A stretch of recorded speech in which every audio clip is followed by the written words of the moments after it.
Bueno, jóvenes, pues vamos a continuar con la clase de pavimentos rígidos.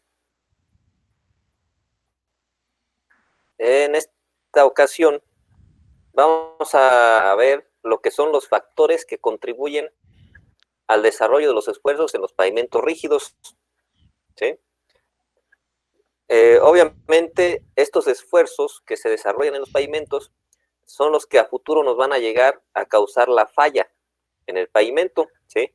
En la representación que ya más adelante veremos en las exposiciones, cómo se representan las fallas de diferentes formas, ¿sí? El primer factor, pues, es el tránsito, ¿sí? Yo creo que es el más obvio y también es uno de los factores que analizamos en flexibles a detalle, ¿sí? ¿Por qué? Porque pues, son las que aplican la carga directamente a la estructura. Entonces, vamos a leer el párrafo. El tránsito es una de las variables más significativas del diseño del pavimento y, sin embargo, es una de las que más incertidumbre presenta al momento de estimarse, ¿sí? Es importante hacer notar que debemos contar con la información más precisa posible del tráfico para el diseño, ya que de no ser así, podríamos tener diseños inseguros o con un grado importante de sobrediseño, ¿sale? Nosotros, jóvenes, sin problema vamos a ir y vamos a agarrar un aforo de la SCT, ¿sí? Pero ojo, pues eso es para caminos existentes, pero para caminos nuevos hay que estimarlo, ¿sí? ¿Cómo? Pues por alguno de los métodos que posiblemente vieron ya en ingeniería de tránsito. También en autopistas, acuérdense, ya vimos que una central de aforo de las más precisas, pues es la caseta de peaje en las autopistas. ¿Por qué? Porque ahí checan el tipo de vehículo, ¿sí? Y dejan ahí cuándo pasó, a qué horas, todo el asunto, ¿sí? Ya nada más falta que chequen pesos, pero bueno, ese todavía es otra historia, ¿sí? Y los otros sistemas de aforo, jóvenes, pues digámoslo así, que son estimados, ¿sí? Entonces, por eso dice aquí que es uno de los que más incertidumbre presenta, la determinación del tránsito.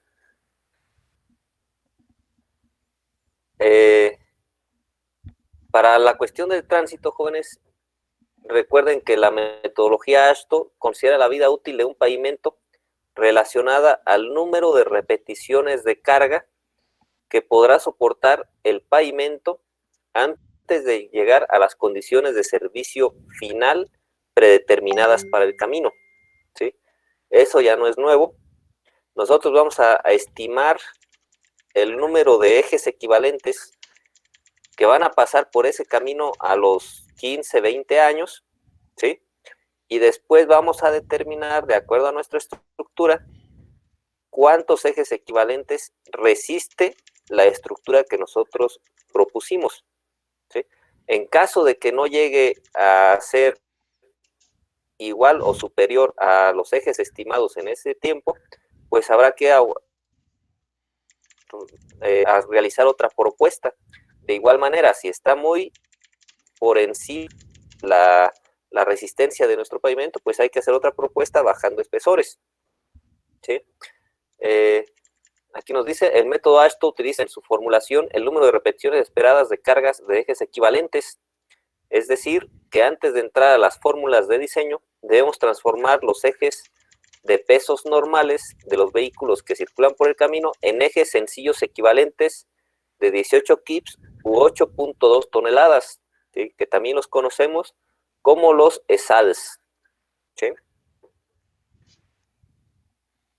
Lo conducente es realizar los cálculos para el carril de diseño seleccionado para estos fines por ser el que mejor representa las condiciones críticas de servicio de la vialidad urbana o camino, ¿sí? Importantísimo.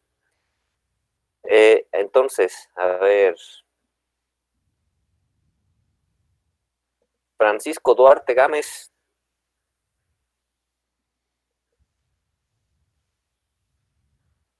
Justo se quedó sin conexión en este momento. Entonces vamos a preguntarle a Flavio César Álvarez. A ver, jóvenes, permítanme tantito, ¿eh?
Una disculpa, jóvenes. Sí, listo. Entonces, Flavio. Dígame, profesor. A ver, Flavio, ¿qué entiendes por, aquí dice el párrafo, lo conducente es realizar los cálculos para el carril de diseño? ¿Qué entiendes tú como carril de diseño? ¿Carril de diseño? Sí, Pues, pues en la carretera, ¿no? no. Entonces, a ver, vamos a preguntarle a Jorge Javier Cerdán. Sí, profesor. A ver, Yo lo Jorge, ¿qué entiendo entiendes tú? para diseñar, bueno, es-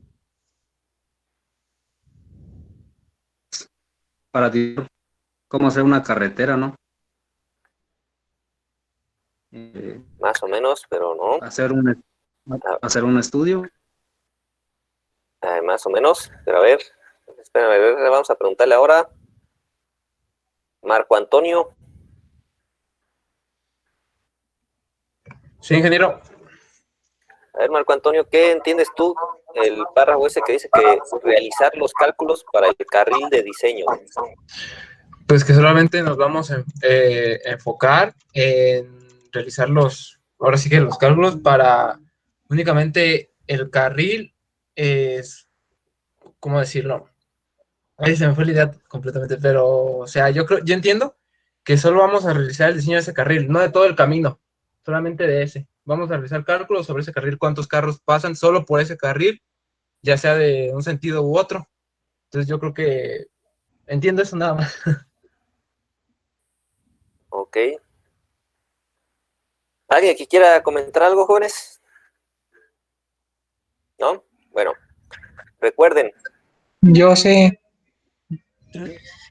a ver, Heriberto. era por ejemplo donde tomábamos el factor de carril para ya analizar como el tráfico, que era en el carril que se está analizando. Exactamente, ¿sí?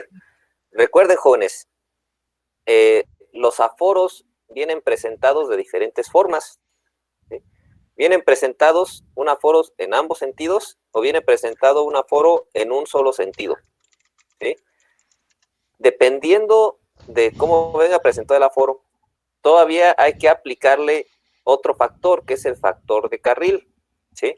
¿Por qué? Porque acuérdense que vamos a diseñar el espesor en un solo carril y obviamente pues ese diseño aplicará en toda nuestra carretera, pero vamos a diseñar en un solo carril que va a tener las condiciones críticas. ¿Cuál es el carril de condiciones críticas? Pues, por ejemplo, en una carretera de 6 carriles, donde tenemos 3 carriles por sentido, como es el caso del Libramiento de Morelia, vamos a diseñar el de las condiciones críticas, que es el carril de extrema derecha. ¿Por qué? Porque por ahí es por donde pasan la mayoría de los vehículos pesados, ¿sí? No solo de los pesados, sino la mayoría de los vehículos. Recuerden que los carriles izquierdos, en teoría, son solo para rebasar, ¿sí? En teoría, digo en teoría, porque vemos aquí en las salidas de Morelia, en los carriles izquierdos, muchos que van a vuelta de rueda y como si nada, ¿sí? En teoría, los carriles izquierdos son solo para rebasar y la mayoría de los vehículos deben de pasar por el carril derecho. Entonces, es por eso que tomamos ese carril como representativo para hacer nuestro diseño en el carril de diseño, ¿sí? Entonces, por eso vamos a hablar siempre, jóvenes, del carril de diseño. ¿Sale? Entonces, seguimos. Para los principales métodos de diseño, se considera como principal factor de diseño la falla por fatiga, ¿sí? Derivada de los ciclos de carga y descarga del tránsito. Sin embargo, es necesario considerar también los efectos abrasivos causados por la tracción de los neumáticos de los vehículos. Entonces, a ver, ahora le pregunto a Luis Eric Pintao, ¿se encuentra?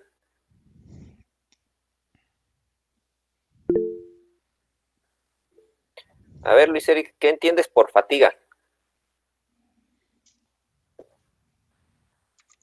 Profe, a él no le sirve el micrófono, creo. Sí, está en el chat, jóvenes.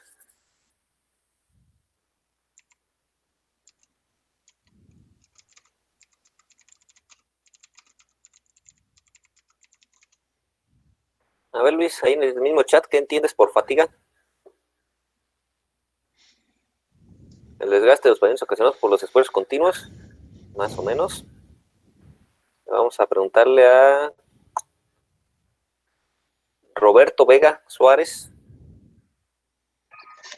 Sí, profe, pues igual por el desgaste de que se va deteriorando el concreto, por el uso Pero, ¿qué tipo de desgaste? o sea, de los neumáticos que van ocasionando. No. A ver, vamos con Luis Diego García. Sí, profesor. Bueno, A ver, con lo Luis. leído en la parte de arriba, podría decirse que es un desgaste estructural debido al número de repeticiones de carga que soporta este pavimento. Exacto, sí. Acuérdense, jóvenes, la fatiga es por acciones de carga y descarga. ¿Sí? Por eso siempre desde las estructuras y aquí en pavimentos, el ejemplo más simple, jóvenes, es un alambre recocido. Ustedes agarran un alambre recocido y empiezan a doblar, ¿no? Lo enderezan, lo doblan, lo enderezan, lo doblan, lo enderezan, lo doblan. Llega el momento en que se pone caliente y hasta que truena, ¿sale? Eso quiere decir que falló por fatiga, o sea, ciclos de carga y descarga. Entonces, en este caso, en los pavimentos, pues obviamente también la principal falla o el que se considera para diseño es la falla por fatiga, ¿sí? Y es en las repeticiones de carga de los vehículos. Es por eso que tomamos los ejes equivalentes. ¿Cuántas cargas o cuántas pasadas resiste nuestro pavimento? ¿Sí? A eso se refiere con la fatiga, jóvenes. Sin embargo, también considerar los efectos abrasivos, que algunos métodos le van a llamar como erosión del pavimento, ¿sí? El simple hecho de pasar rodando el neumático va desgastando el pavimento, pero eso se puede controlar con mantenimientos. Aquí está una imagen, jóvenes, ¿sí? Muy didáctica, de cómo es la distribución de cargas de tránsito en los diferentes tipos de pavimento. En la clase pasada veíamos que un pavimento flexible, la distribución de cargas casi es puntual, ¿sí? O sea, se aplica la carga y se va disipando conforme vamos avanzando en profundidad, ¿sí? Aquí vemos el ejemplo. Se aplica la carga con el neumático, pasa nuestra carpa asfáltica, luego gran parte también la transmite a la base hidráulica y después a las capas inferiores, ¿sí? La idea es de que cuando lleguemos a la subrasante ya la carga sea mínima o casi nula, ¿sí? Cuando hablamos de pavimentos rígidos, tenemos el neumático, luego tenemos nuestra losa, ¿sí? La presión del neumático se distribuye en toda el área de la losa, ¿sí? De manera que a la subbase o base le llegue la mínima carga posible, ¿sí? Y a las capas inferiores, pues en teoría no deben, como que dicen ahí, no deben ni sentir que pasa un vehículo, ¿sí? En teoría. ¿Sale, jóvenes? Entonces, este es en cuanto a distribución de esfuerzos. Y es por eso que los pavimentos flexibles por lo general tienen mayores espesores que los pavimentos rígidos en cuanto a las capas subyacentes.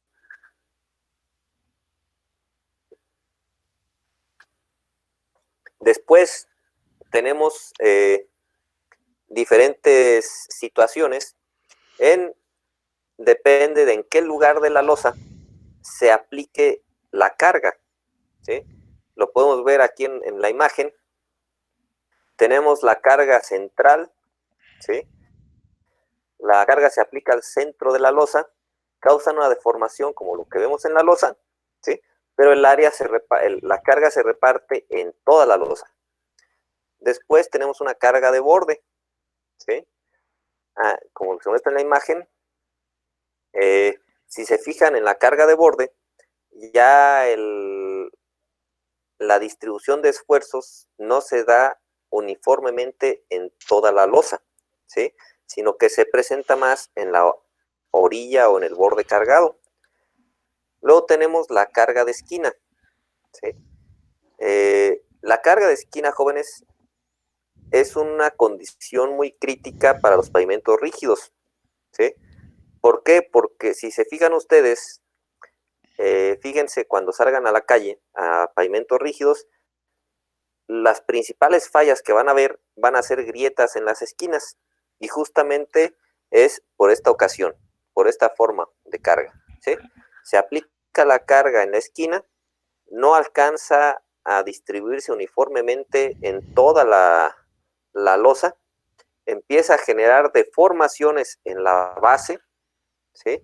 Y al generar deformaciones en la base, el apoyo ya no se vuelve uniforme y empieza a generarse grietas, ¿sí? O fracturas en la losa. Entonces, la condición óptima vendría siendo la carga central, una condición media es la carga de borde y una condición crítica es la carga en esquina, ¿sí? Es por eso, jóvenes, que no hay que, o hay que procurar que no se diseñen losas o la dimensión de las losas en cuanto a largo ancho, ¿sí?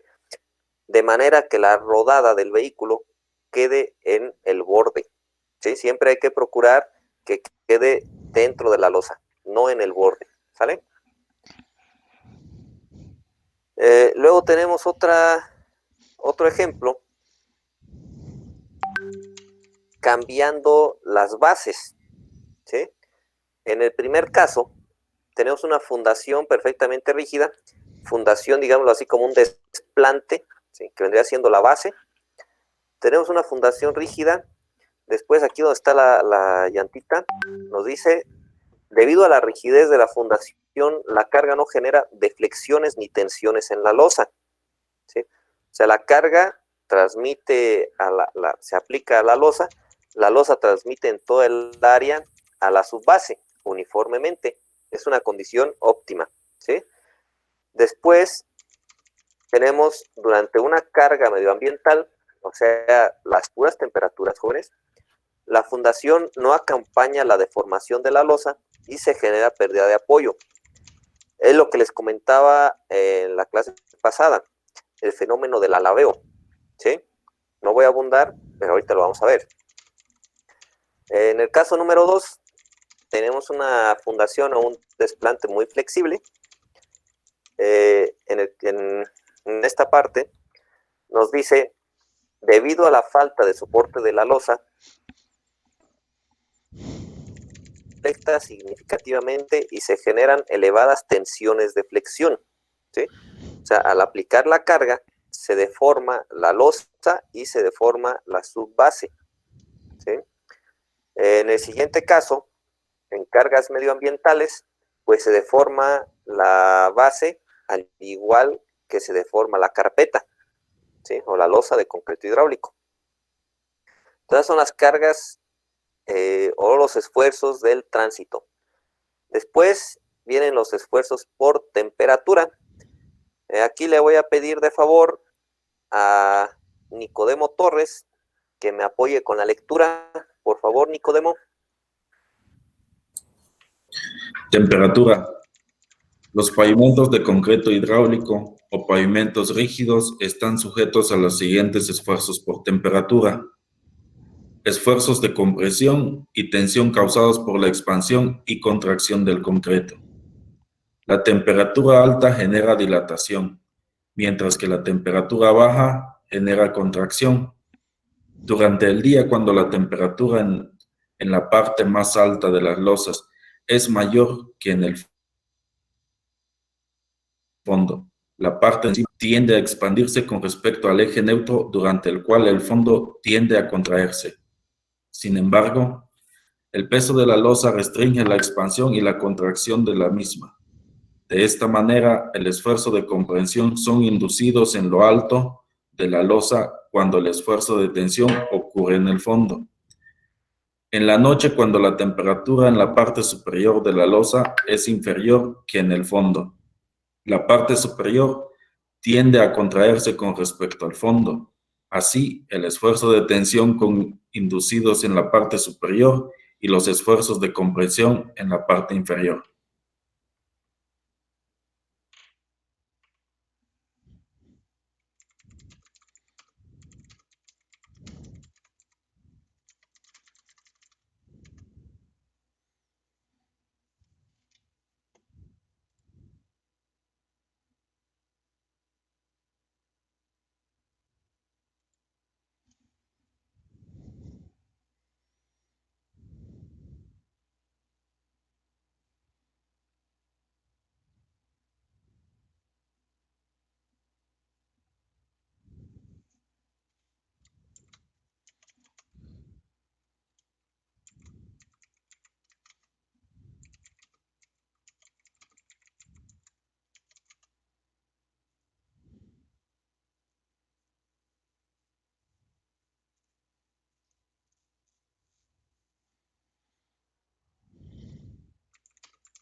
Se fue el profe.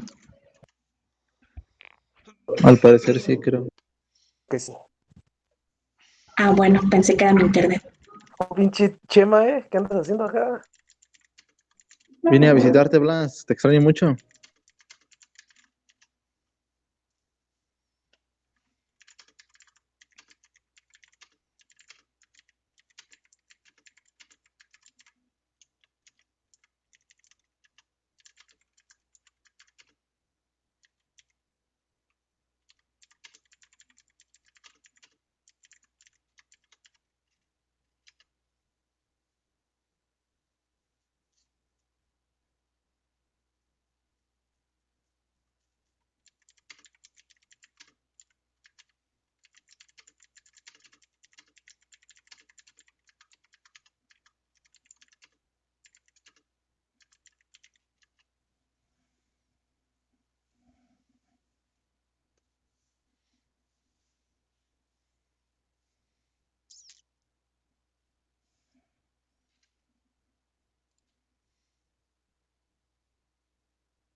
A ver, jóvenes, aguántenme tantito, nada más que no sé qué tenga mi laptop, que cuando de repente se va el wifi y ya no se vuelve a conectar hasta que la reinicio. Entonces denme tantita oportunidad, ¿sale? Sí, que no se... Sí, está.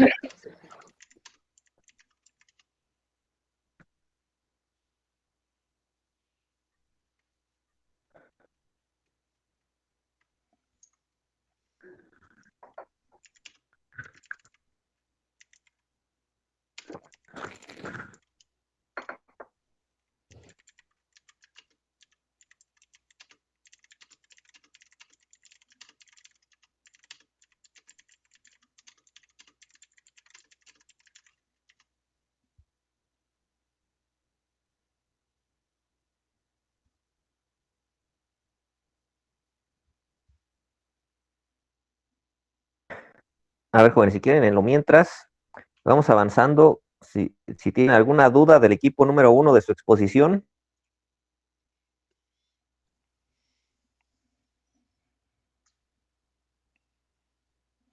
De nuestro equipo, profe, nada más quedamos dos porque los demás integrantes dijeron que no iban a tomar esta clase.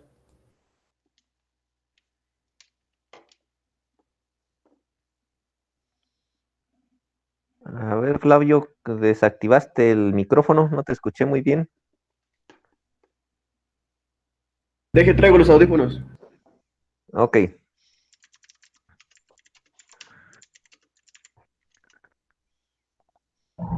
Profesor, creo que dijo que al parecer de su equipo ya nada más quedan dos porque los demás no van a tomar la clase. Ok. Le decía que de nuestro equipo nada más quedamos dos porque los demás integrantes dijeron que no iban a tomar esta clase, que ya la habían tomado o que no la iban a tomar.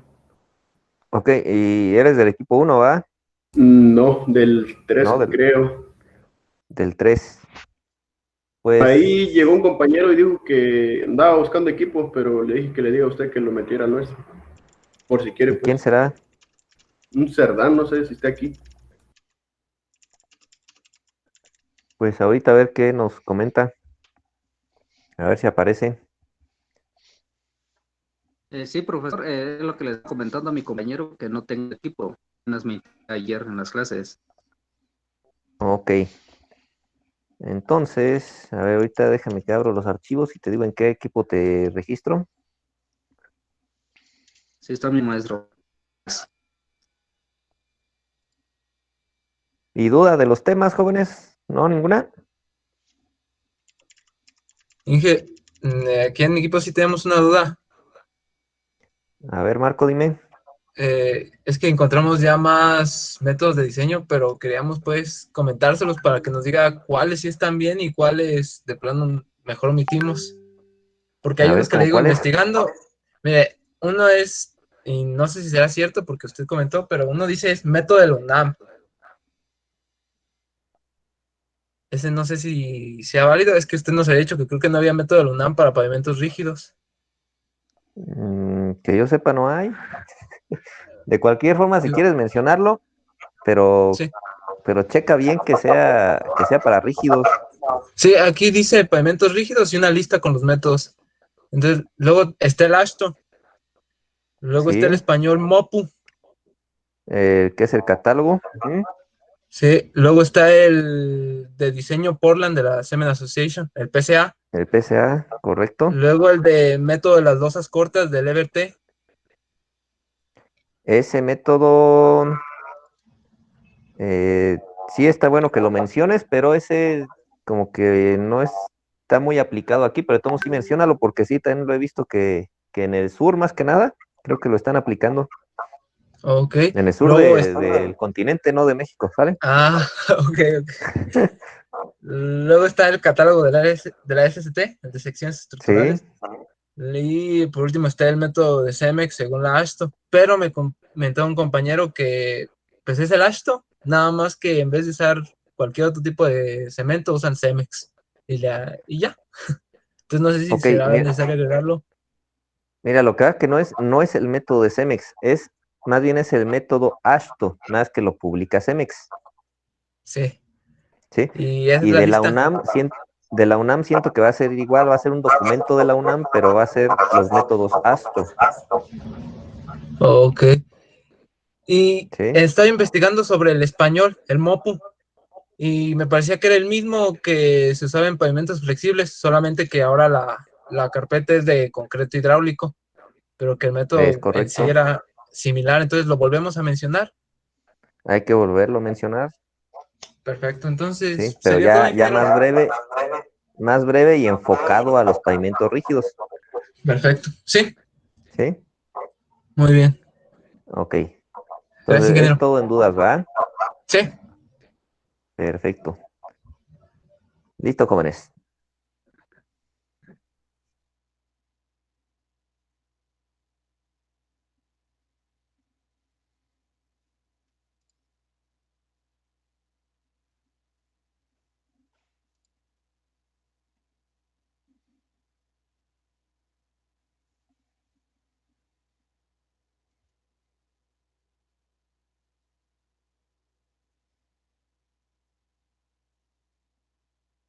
Profesor, que tiene el micrófono apagado. Listo. Gracias, Daniel. Le decía, regresamos a lo que estábamos viendo de los esfuerzos por temperatura. Y aquí en este croquis lo vamos a entender más claro. ¿Sí? En la primera parte de arriba, está, vemos que es el pavimento en estado ideal. ¿Sí? Que es las losas completamente horizontales, sin deformaciones. La base o la subbase igual, completamente uniforme, sin deformaciones. ¿Sí? Después tenemos el pavimento durante el asoleamiento. Tenemos la base se conserva uniforme. ¿Por qué, jóvenes? Porque a esa profundidad, ya el gradiente de temperatura, o sea, la diferencia de temperatura es mínima, ya no afecta. Sin embargo, en la losa, ¿sí? Aquí sí tenemos problemas.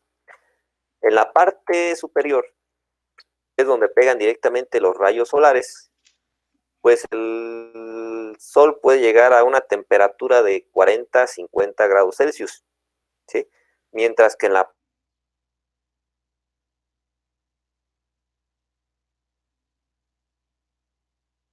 temperatura ambiente, que sean unos 20, 25 grados, ¿sí?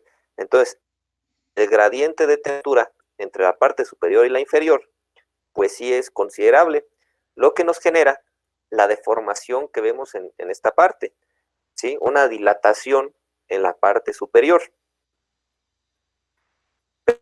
Pero el problema está que en la noche, ¿sí? De aquí abajo, es al revés, ¿sí? La parte de arriba se enfría más rápido que la parte inferior. Entonces la parte inferior, digamos, casi se conserva a la misma temperatura, pero la parte superior sí tiene un cambio drástico de temperatura. Entonces volvemos a lo mismo. Ese gradiente entre la capa superior y la inferior, pues nos genera estas deformaciones, ¿sí? Y es por eso, jóvenes, que les comentaba que, bueno, esto se llama el fenómeno de alabeo en las losas de concreto hidráulico. Y este fenómeno, jóvenes, no necesitan tránsito, no necesita nada, ¿sí? Con la pura temperatura, con el puro sol y el frío, tenemos para que presenten estas deformaciones, ¿sí? Y este es el caso que vemos en acueducto, que les platicaba desde la vez pasada. Es por eso de que si llegan ustedes a transitar por ahí, pues es un brincadero, ¿sí? ¿Por qué? Por la deformación de las losas, el fenómeno de alabeo, ¿sí? Una vez deformándose las losas, jóvenes, estas ya no llegan a su estado uniforme, ¿sí? Posiblemente cuando están recién construidas, sí lleguen a su estado inicial, pero después, ya de entre tanta deformación y otra situación, pues ya no llegan, ¿sí? ¿Por qué? A esto, jóvenes, imagínense, aquí en esta parte de aquí, en la del centro, pasa un vehículo pesado, justo por el centro de la losa. ¿Qué va a generar? Pues va a generar una carga excesiva y puede fracturar la losa de esa parte, ¿sí? Ahora, veamos en la parte de abajo. Pasa un vehículo, pero lo hace por las orillas, ¿sí? Entonces, ¿qué va a hacer esto, jóvenes? Se va a comportar como un balancín, un sube y baja, ¿sí? Donde el pivote es la base. ¿Qué va a hacer? Bueno, pues se va a mover. Ese movimiento va a generar a su vez movimientos en las bases y empieza a deformar también las bases, ¿sí? Entonces, ese es el problema, jóvenes, que empieza a deformar las bases y es por eso de que ya no puede regresar a su situación inicial. Entonces ya son deformaciones permanentes, ¿dan? ¿Sí? Y esos son entonces, jóvenes, los principales factores que generan los esfuerzos en las losas de pavimentos rígidos, que es el tránsito y la temperatura. ¿Sale? Entonces, a ver, jóvenes, ¿alguna duda al respecto?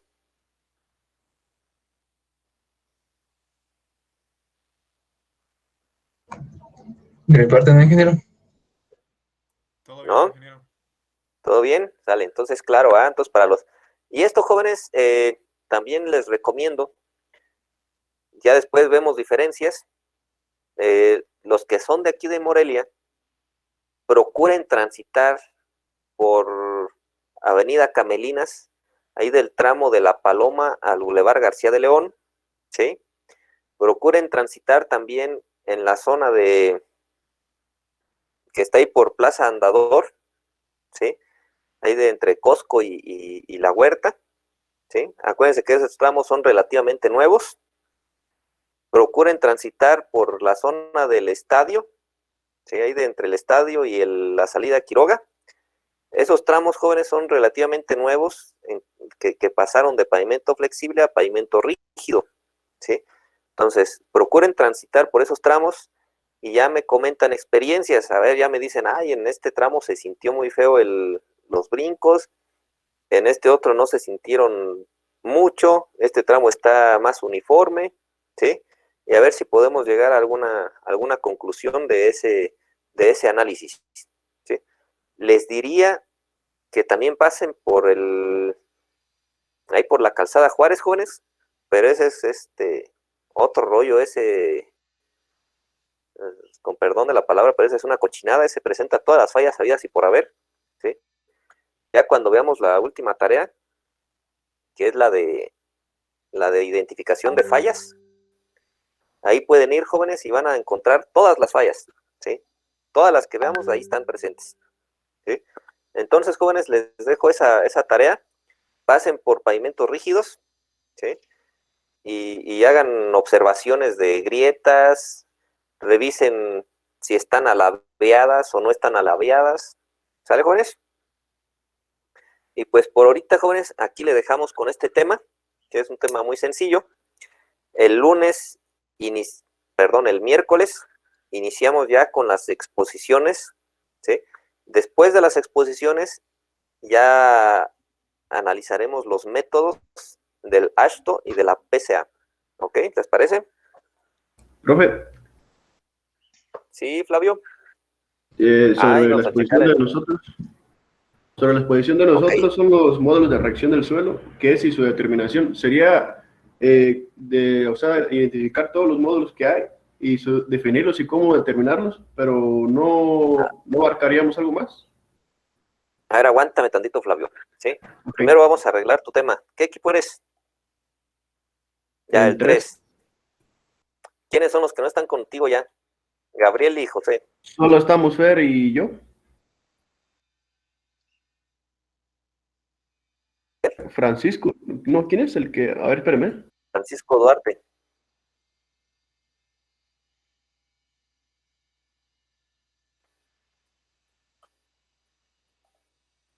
Ok, aquí están Francisco Duarte, que sí está aquí en clase, María Guadalupe Plata, Gabriel Viveros y José Silva. Gabriel Viveros y María y esta Plata me dijeron que no. Que ellos no, uno ya la tomó y otro que no le iba a tomar, creo. Okay. Y José Silva, pues creo que tampoco lo va a tomar. ¿Sí? Entonces estarían Francisco Duarte, tú, y entonces, compañero Cerdán, si puedes mandarme por chat tu nombre, por favor, para agregarte aquí en el equipo 3 y ya te coordinas con Flavio para su exposición. ¿Sí?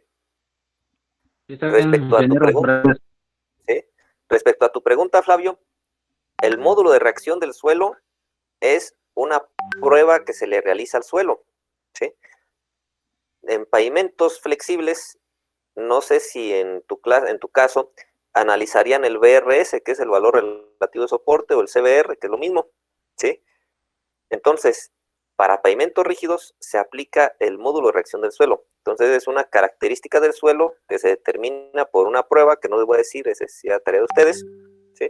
Pero va enfocado a eso, ¿sí? O sea, es uno solo, o sea, porque aquí dice módulos, yo anoté módulos, por eso pensé que eran más. No, es uno, es el módulo de reacción del suelo, ¿sí? Entonces ahí, ¿qué me tienes que decir? Me tienes que decir la prueba, cómo se determina, ¿sí? Así a detalle, hay que describirla bien. Hay que explicar también cómo obtienes el módulo, ¿sí? Y algo bien importante, Flavio, cómo correlaciono o las fórmulas para correlacionar el módulo de reacción del suelo con el valor relativo del suelo, del valor relativo de soporte o con alguna otra característica del suelo. ¿Sí? Ok, profe. Listo. Entonces, jóvenes, ¿algo más que quieran comentar?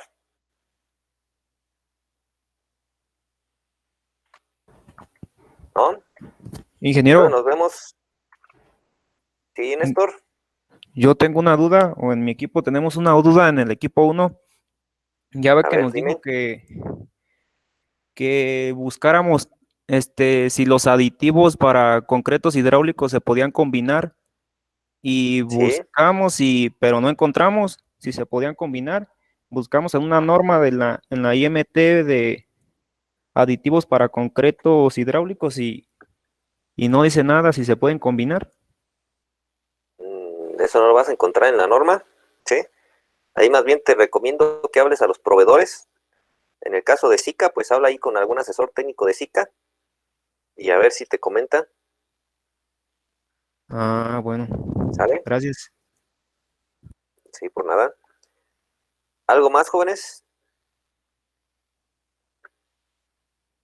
No, bueno. Entonces, jóvenes, que descansen, buen fin de semana y primero Dios nos vemos el miércoles. Gracias, profe. Igualmente. Profesor, buenas tardes. Nos vemos. Gracias.